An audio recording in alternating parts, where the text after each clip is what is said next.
Tadi Bapak bilang 9-10%. Indonesia betul, kita termasuk yang paling lemah dan paling rendah di dunia sistem perpajakan kita.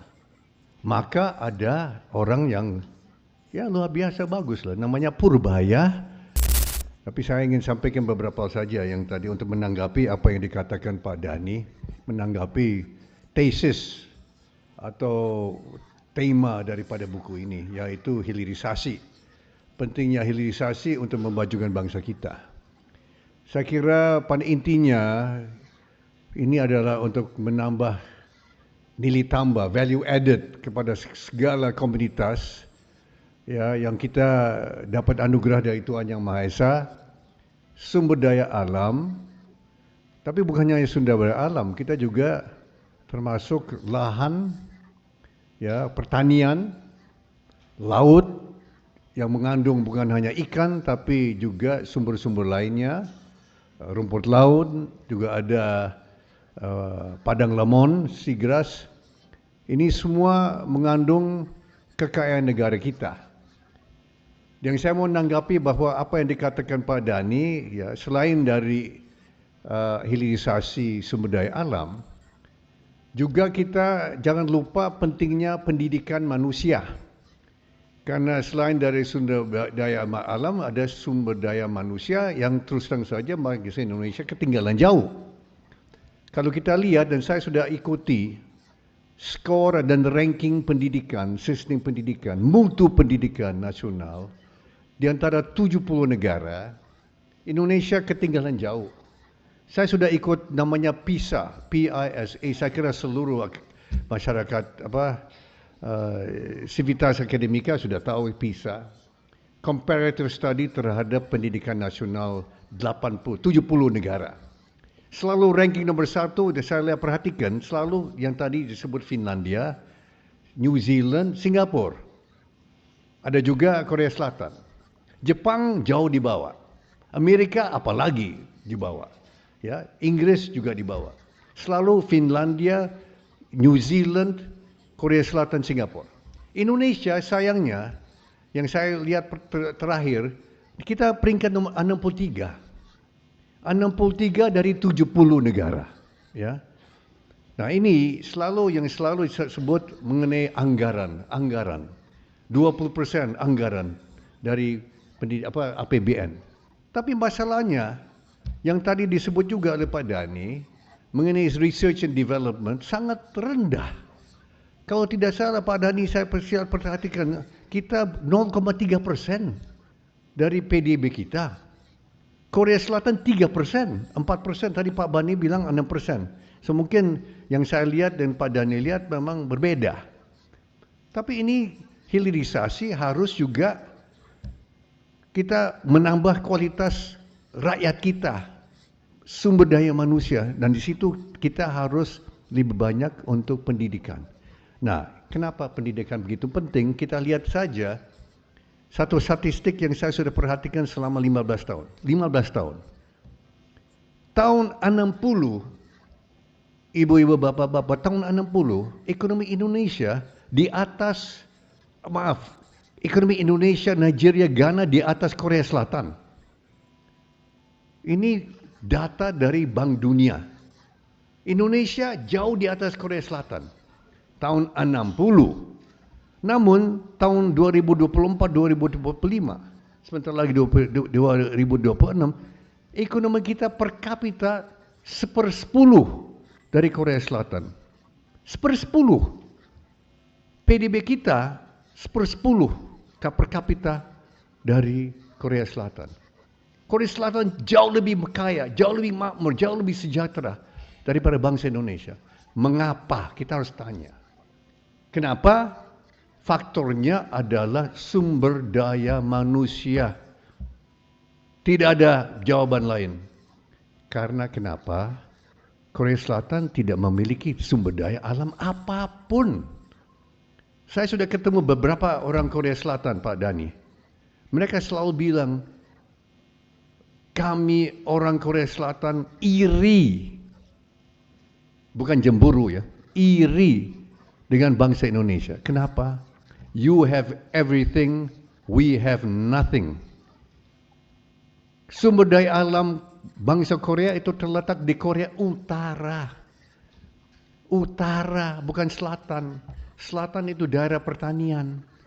Utara itu ada batu bara, ada emas, ada iron ore, ada semuanya ada utara.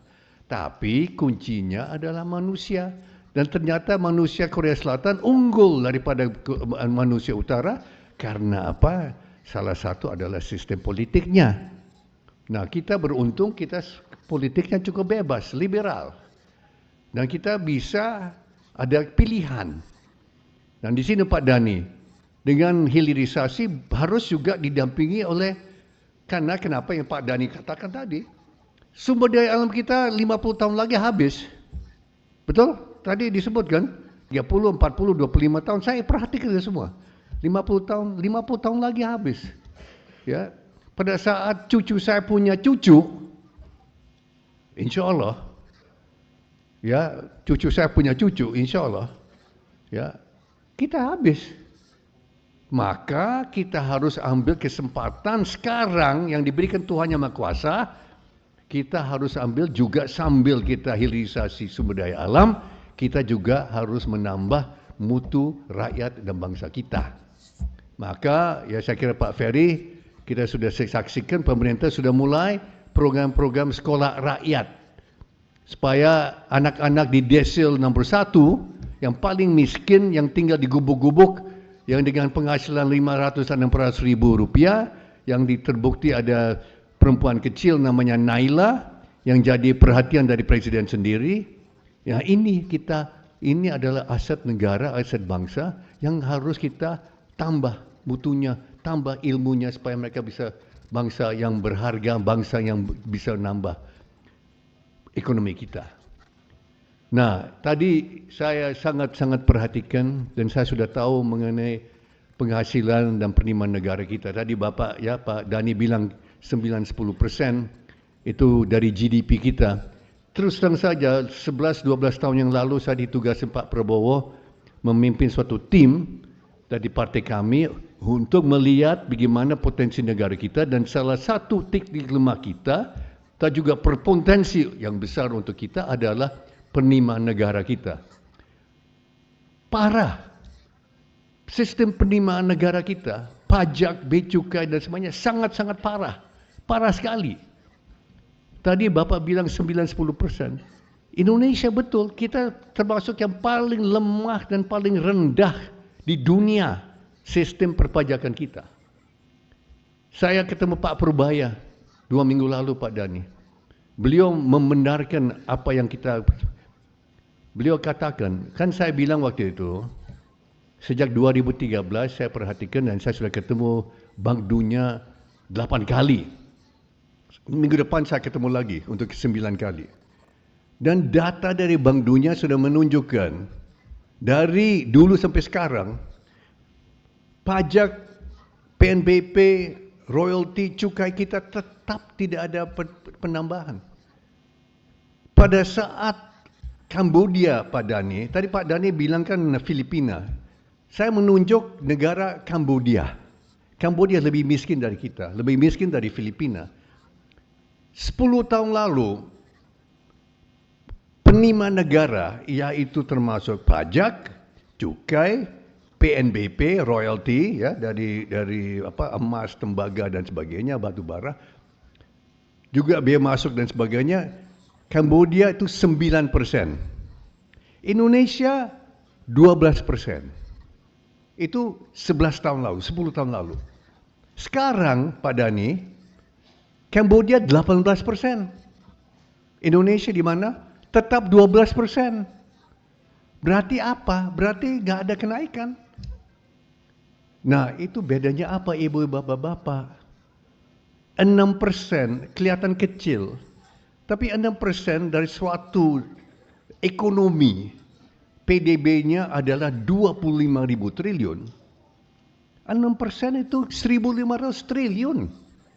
Defisit APBN kita 300 triliunan. Tidak sampai 400 triliun defisit. Berarti kalau memang aparat pajak, aparat bea cukai, aparat semuanya itu bekerja dengan benar, Indonesia bukan negara dengan defisit, Indonesia negara surplus.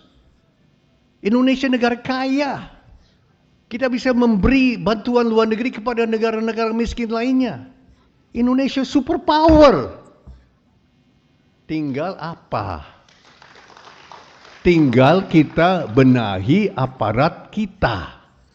Maka ada orang yang ya luar biasa bagus lah. Namanya Purbaya, ditugaskan dan akan segera laksanakan. 6%. Kecil kelihatannya, tapi besar maknanya.